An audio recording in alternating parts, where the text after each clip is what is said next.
Hoops Tribe, thanks for coming back for another episode of Let's Talk Hoops. We're finding our pace. This is episode 15. I done put out 15 of these guys. Some of y'all done seen every one. So shout out to everyone who's been rocking from the beginning. And the beginning for some of us, because I was trying to make long form content last season. My first interview was with Coach Bebe, one of the founders of WNBA Real Spill, a very popular group on Facebook.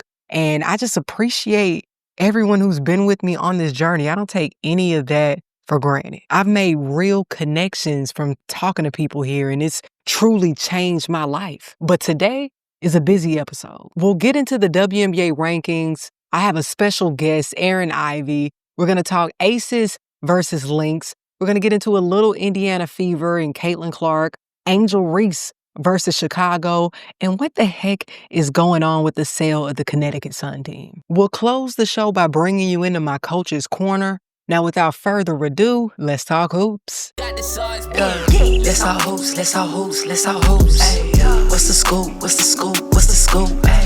Let's talk hoops, let's talk hoops. When we're looking at the WNBA rankings, we have the Lynx at number 1, the Atlanta Dream at number 2, and the Aces at number 3. But pay attention to these two because they're going to swap around because they're about a game apart. We go to 4, we have the Phoenix Mercury, 5, the New York Liberty. These are positions that we want to pay attention to because I think it's going to end up being that Mercury Liberty first round. And I think it's time for us to have a real conversation about the New York Liberty. So I wanted to bring in Liberty reporter Erin Ivey. From your perspective, what are you seeing from this New York Liberty team? They took a tough loss to the Golden State Valkyries. What do they need to do in order to make a run to the finals? Listen, it's not for the faint of heart right now. I mean, the Liberty are basically limping into the postseason. They had to get some help from the Indiana Fever or from the Phoenix Mercury, however you want to look at it, in order to clinch their postseason berth. So again, it's not for the faint of heart out here. I compare it right now to, I continue to say that we haven't seen the best Liberty team yet, but at this point of the season, it's like a plane that's sitting on the runway and you're running out of runway in order to take off. And, I can't make any more excuses. Speaking specifically about the Valkyries game, there had been a couple of games so far where we've had like really low scoring quarters. At first, the lowest was 12, and then the Liberty wanted to beat that, and then it was 11, and then they went down to 8. They scored 8 points in a quarter. That's not going to get it done.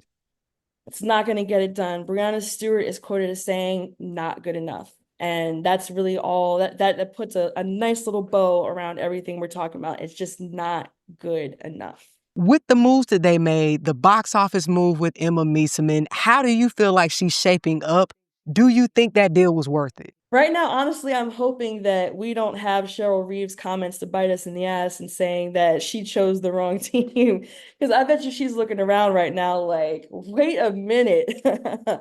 But in all honesty, the Liberty haven't had like very many practices at all. So it's really difficult to build team chemistry. And, for teams to gel, you got to know, your spots. You got to know, other players' habits, especially like important in the two-man game and stuff like that. So it's going to be really hard for any player to come in, let alone a player of her championship pedigree, and just fit right in without having those reps. Because it's really difficult to get them in game. And so I think we were seeing, she came on the scene and was scoring about 15 points a game, 5 rebounds, etc. And then she cooled off a little bit. And I think that, everything that was going on with the Liberty started to become contagious. And we saw that cool off a little bit.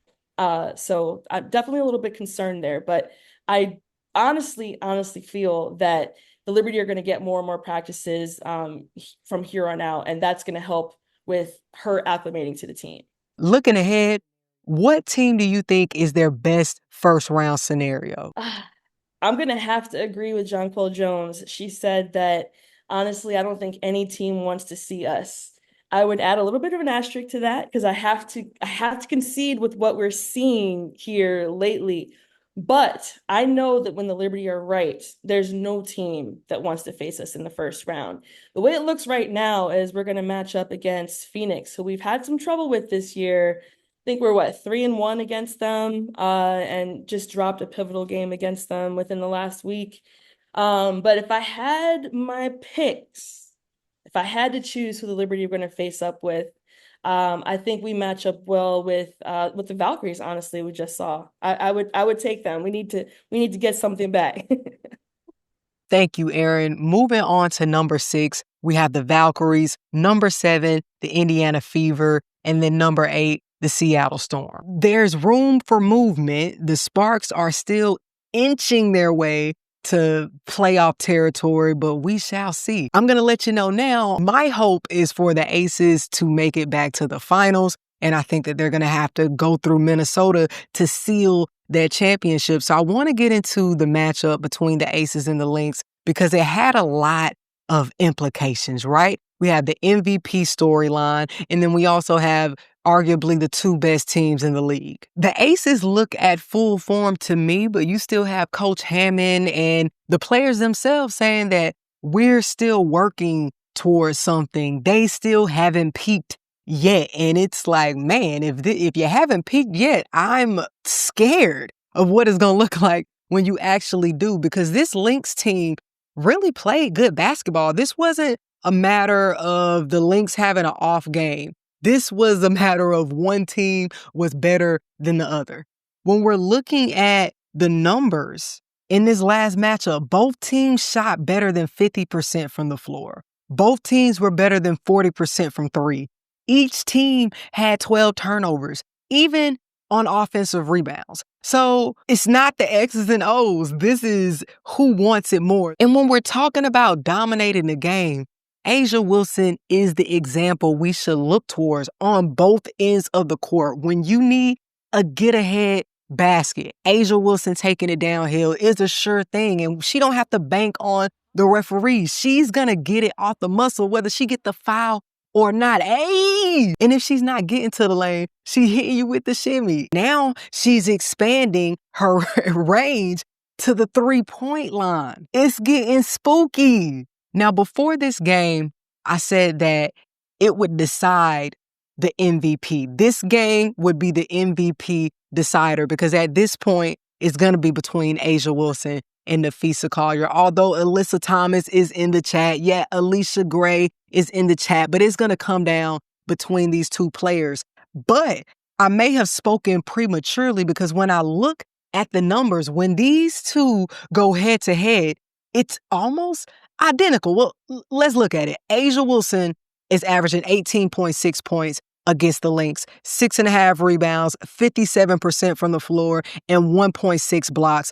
Napheesa Collier is averaging 18.3 points, 6 rebounds, 50% from the floor, but she isn't impacting the block stat at all. She hasn't picked up a block in those 3 games. So Napheesa Collier started off having the stronger season by the numbers. Her team started off more cohesive. Since coming back from concussion protocol, A'ja has elevated her play completely. Since All-Star, the Aces have been the better team, and the impact that A'ja has on her team is stronger. A'ja has LeBron-level impact on the game. If the Aces need a bucket, she's getting to the rack. There's literally no stopping her. By the time you see this, the Aces will have played the Chicago Sky, and they will have one more matchup against the Chicago Sky to round off the season where they're aiming to be placed second. Now, I anticipate them playing the Valkyries or the Indiana Fever, and I prefer for them not to have that Valkyries matchup. It's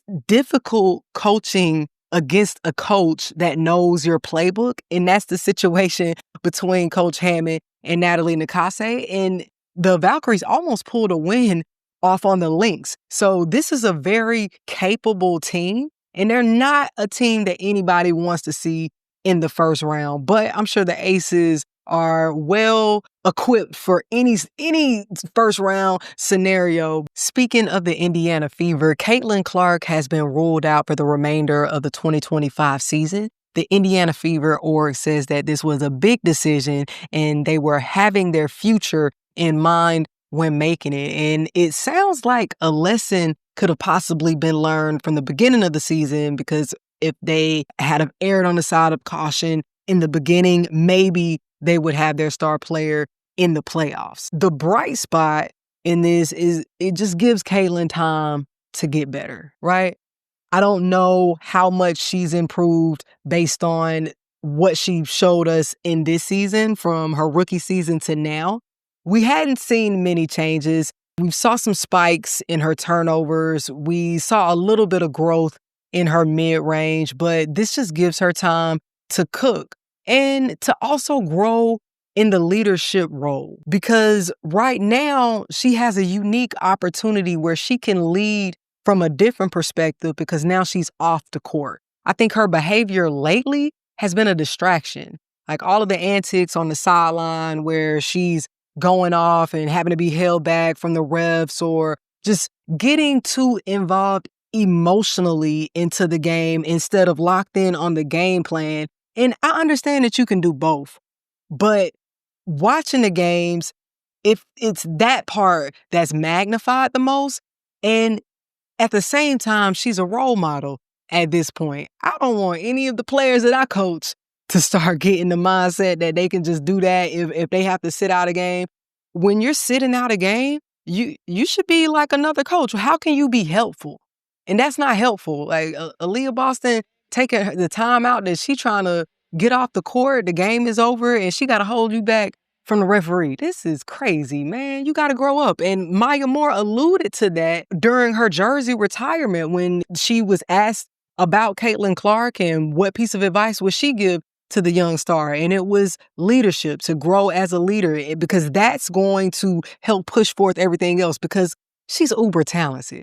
She's going to go down as one of the best players if she focuses and grows. We hope that she'll become one of the best players to play the game, but it's going to take some growth from the leadership standpoint of the game, because that's who she's being pushed to be. Caitlin Clark aside, the Indiana Fever are having a strong season. It's had its struggle points, but based on what they've had to go through, they're really muscling through. They've made some great decisions off of waivers. Ariel Powers is the latest. She signed a contract for the rest of the season. Indiana is currently 3rd in points and field goal percentage, top 5 in steals per game, top 5 in three-point percentage. This Indiana team could upset a team in the first round. Now, moving on into what was an interview between Angel Reese and the Chicago Tribune, but has now manifested into what feels like Angel Reese versus the Chicago Sky. Now, by now, you're probably aware that Reese made statements about the Chicago Sky and her teammates to the Chicago Tribune, saying that the Sky need better facilities and they need better players, and that they should probably only be looking into investing in her and Camila Cardoso. She also said that Courtney Vandersloot is too old to come back off of that ACL injury, or at least that they can't count on her to come back at her age. She said that the Chicago Sky need to look at what the Golden State Valkyries are doing because they're playing hard as hell. She apologized, but she went on to be suspended for half of a game. Then another interview dropped between other Chicago Sky players. And at this point, it feels like the Chicago Sky team is dropping interviews like diss tracks. Like it's Chirac going on with the Chicago Sky. And in this interview, they talked to Ariel Atkins, Rachel Bannum, and Elizabeth Williams, and Coach Marsh as well. And they said that they were blindsided by, well, at least Rachel Bannum said that she was blindsided by the interview, but that she grown and she don't care. And Tyler Marsh said that he wasn't aware that Angel felt this way and she wants to be a winner. Ultimately, the tone that I got from Tyler Marsh is that he understood where she was coming from and defended her. Ariel Atkins, it was more like, you know, we stand behind the organization's decision in suspending her. And Elizabeth Williams also had her back in saying, you know, that she obviously wasn't trying to insult them. And that's what I took from it. She's a young player, still learning the best route of communication in life and with the media. especially. And she's worked with this reporter before, which it was Julia Poe. And Julia Poe actually followed up after the article was receiving backlash and the Chicago Sky saying that they were blindsided and said that, hey, she submitted this article and they could have amended things. They could have taken things out. So that means to me that either someone did not actually read it. They just sent it through. They didn't even know what the article entailed. And they were truly blindsided, or they read it and they put it out anyway and didn't expect for it to get the backlash that it got, or, they let it go through because they just want to further be a part of piling on with the online media sources with Angel Reese. But what actually is happening is that major media sources are defending Angel Reese and just saying that Chicago Sky need to do better. And I think that's absolutely the case. It feels like Angel Reese is somewhat of a whistleblower, although there have been other players to make statements about the Chicago Sky, i.e. Gabby Williams. So Angel Reese, though, is the latest and the most popular ever. I don't think that her teammates or the organization are understanding how big of a celebrity Angel Reese is and the impact that she has on the market. And it's bigger than basketball. If the Chicago Sky publicly do Angel Reese wrong, it'll ruin them moving forward for the next few years. It'll take a lot to come back from that. So they need to fix this. But it wasn't the right route to take because you're asking, essentially, you're upset with Angel Reese because you said that her comments should have stayed in-house, but yet you allowed her teammates to respond to the article that should have stayed in-house. And you also published a statement that could have stayed in-house. So they're not practiced what they're preaching and they're setting the tone to be messy. This organization has been messy for a while and it really showed up with the firing of Teresa Witherspoon and it's showing up again at the end of the season. The truth is that everyone is going through a learning curve here. But to learn, you have to humble yourself to a certain degree. And I think that these ownership groups are still stuck in the mindset of a slavery archetype, of a capitalistic archetype. And organizations like Unrivaled, who have shown collaboration can work and it can still be profitable, they're changing the landscape. People aren't going to accept what they accepted 10 years ago. They're not going to be able to do these players any kind of way because at the end of the day, the WNBA is not paying Angel Reese's salary.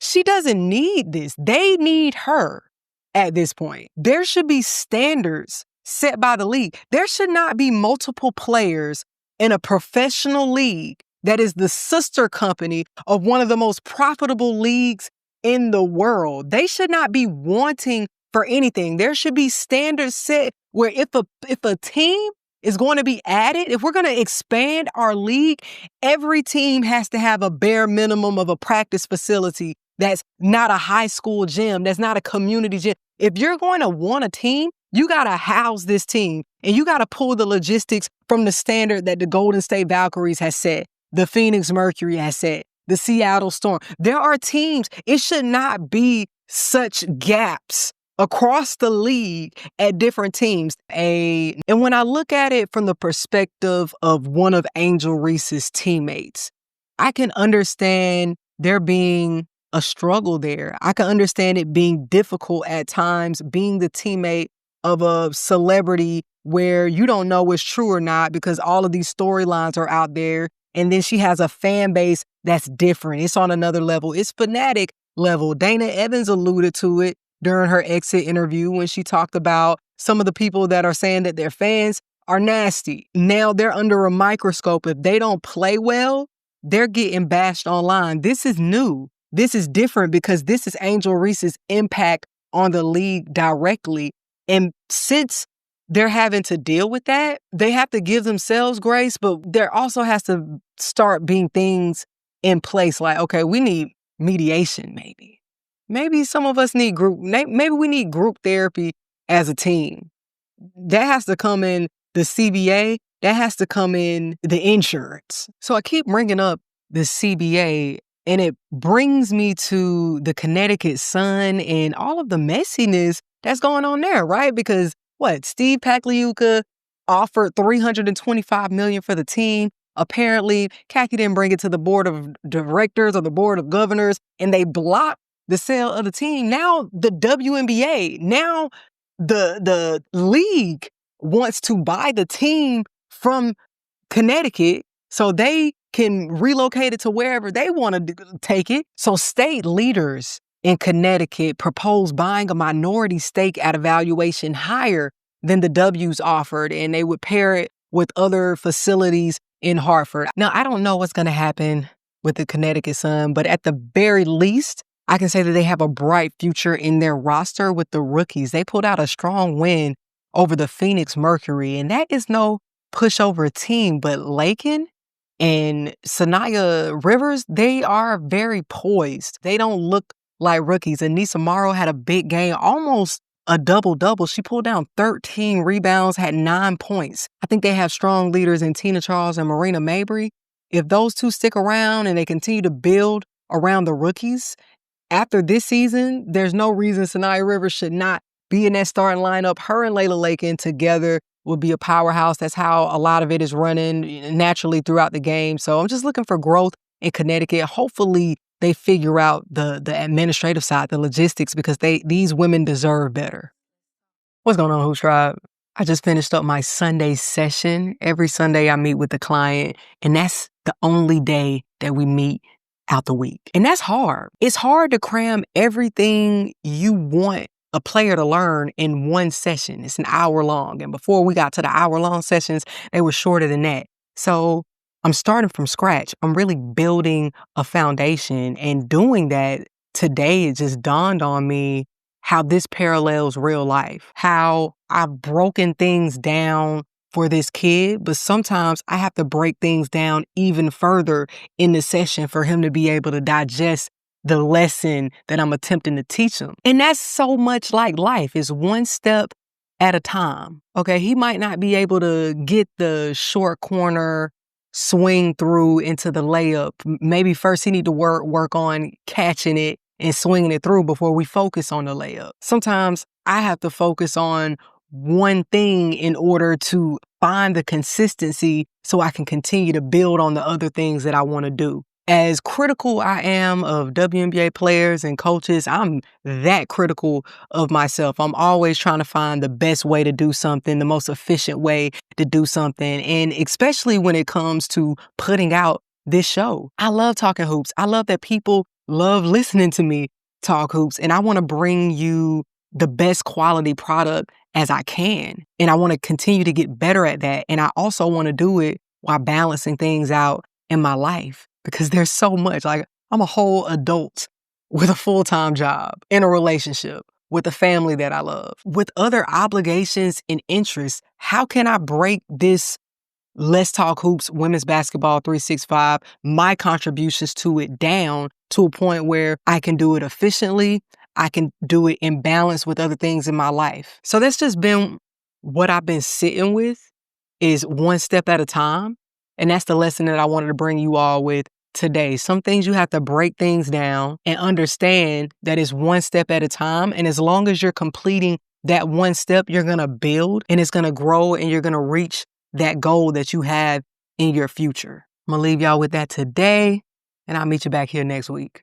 We covered a lot today, Hoops Tribe. What are your thoughts on it all? Be sure to hit that like, follow, subscribe button and turn your notifications on for YouTube. But if YouTube isn't enough, head over to our social media pages and website. Our email subscribers are the first to know the latest WNBA news. Thank you, as always, folks, and let's talk hoops.